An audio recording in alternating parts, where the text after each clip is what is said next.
Before we get into the video, let's try to get this one to 700 likes. That would be absolutely great. And also, shout out to my members, Diego, Pretzel Day Podcast, Potter's Games, and Mushroom Snow Productions. I really appreciate the membership. If you'd like to join, it's just $5. I will link that in the description below. Thank you guys so much for watching, and I hope you enjoyed the video. Hey, what is up, guys? It is Slickmo here, back again with another video. In this one, I wanted to talk about sort of my thoughts on WB not announcing the WB Games Montreal game yet. So WB has a real thing about not announcing games too early. So they really push for that 6-month period between announcement and release. So that's a good and a bad thing. You don't get the situation with like Final Fantasy or that dog pony game with the dude and you tell the dog pony thing where to go. I can't remember the name of it. Whatever. It was like in 2016. You don't get that situation where games are like you're working on them for 10 years or whatever, and you announce a game and it doesn't come out for freaking 3 years later. So I like that. Think back to the Damian Wayne Batman game they were working on. That game would have been canceled and we would have already seen a trailer. We have huge expectations. Then they have to announce that they canceled it. In this case, they just don't say anything at all, which in some ways is kind of worse, but I don't know. It's just like there's pros and cons to each method. But anyway, I do like the idea from announcement to release. You have a very quick turnaround. That's a very good thing. I think that they should take exception to the rule here with this DC game. I think that fans are becoming a little bit disgruntled with the way that WB has handled things, with being in the dark so much to their fans. I really think it would be within their best interest to actually go ahead and announce the game. Even if they're eyeing, even if the game won't come out this year, which I think it probably will, they really, and I know, once again, looking at the past of previous Batman games, they eyed that April to May window, right? And it's not April or May yet, so I understand why they're being trepidatious, but I think that it is within their best interest to announce a CGI trailer, and then you can save all your news for E3. I'm not saying that you need to, like, you know, announce everything right away, but just some kind of announcement I think would be very, very wise for them. And it's just for the sake of maintaining fan interest, and this is really just kind of goes for DC as a whole. I think that DC has not done a great job with brand consistency. Let's look at the movies. They've announced like 7,000 movies. They're like, oh, we're making a Batgirl movie, we're making a Robin movie, we're making this, we're making that, we're making this, we're making that. And there's probably 20, 25 movies. They even announced a Lobo movie at some time ago. And the Flash movie was supposed to be releasing like this year, and they're saying it's going to start production in November of 2019. Things have just been all over the place with DC. Comics have been pretty consistent.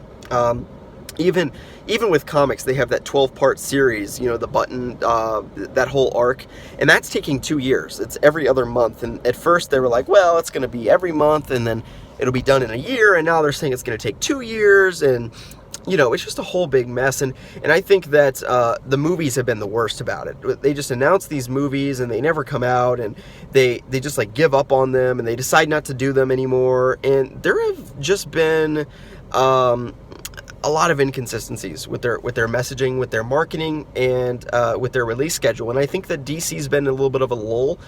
They do have Shazam coming out, but that's like, you know, just one thing. In terms of the brand of the DC universe moving forward, the DC video games universe moving forward, I think that there's been a lot of inconsistency, if I'm being honest with you. So, I really think that it is within their best interest to maintain fan hype, to do that. And even with this Batman movie we're talking about, that's years out. I mean, years and years and years. So it's going to be years before we see anything new Batman content besides comics, unless we get a video game. So I really, really believe it's within their best interest to sort of do that, because think about what maintains that sort of hype of a character. And I have noticed, if I'm being honest, that Batman has sort of receded from pop culture a little bit in the past couple years, and it's because there's no content for the character. When you have the most popular fictional character ever created, probably Batman. Spider-Man might be number one. I mean, it's just whatever. You're making small distinctions between two very popular characters, so I don't really know. But certainly DC's most popular character. And you don't have any content for him for years. I mean, no movies, I mean, he's in Justice League, whatever, but that doesn't, I mean, nobody even saw that movie. You know, you don't have Batman standalone movies, you don't have Batman video games, you have comics, but that comics, I mean, in terms of the general population that reads comics, maybe 1% to 2% of the general population. So it's basically nothing. And and animated movies, same thing, very niche audience. So those two mainstream platforms that we really look at, live action movies and video games. When you don't have what slingshotted Batman back into really huge popularity, which he hadn't seen since the Keaton movies, was the Christopher Nolan Batman movies and the Batman Arkham games coming in at the same time. So it's really for DC's best interest to keep that anticipation and that hype going, and I think it's within their best interest to really, sort of announce that game. So, if I were DC, that's what I'm doing, just to keep that hype going. But of course, I'm not in marketing, so take that opinion for what it's worth. But it's been a little bit concerning, I think, to just see that sort of lack of content. And if I'm DC, I'm commissioning not only Rocksteady and W Montreal to be making games, but I'm commissioning other studios to be making other games. And also, I mean, the movie brand is such a mess. I mean, it doesn't make any sense what they're doing. There's just all kinds of inconsistency. They greenlight like 30 movies and then they cancel all of them, not unlike a lot of their video games. It's just like, it's really, really bizarre what they're doing. And if you look at Marvel, there's nothing like that at all. Like, if they say they're going to make a movie, they're going to make it. And the Marvel video game machine is really picking up. You have Marvel Ultimate Alliance, and then you have Spider-Man PS4. They released the game after working on it for 2.5, 3 years or so, and now they're already proposing the script, Brian Intar confirmed on Twitter, for the Spider-Man 2 game. So Insomniac is going to release 2 Spider-Man games before DC can get out one in this new era since 2013 or 2015, excuse me. So it's really quite remarkable the level of consistency that Marvel's been able to achieve, while DC is just clearly kind of directionless in every sense. You could argue to comics, but especially in the movie world. I mean, it is really concerning. I don't know what they're doing over there.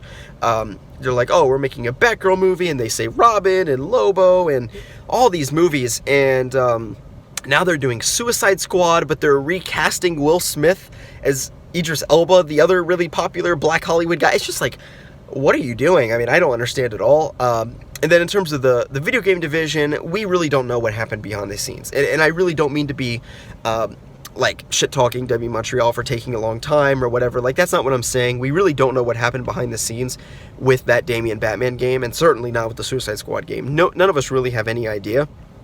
And as such, I'm not going to be quick to judge anything there. It's more just that it's really a big priority for DC to remain consistent in that mainstream content. Those video games and those movies, they're really what maintain broader fan support. People like me and you probably watching this video are going to be there no matter what, and they can rely on us to be consistent fans, but you can't with other people.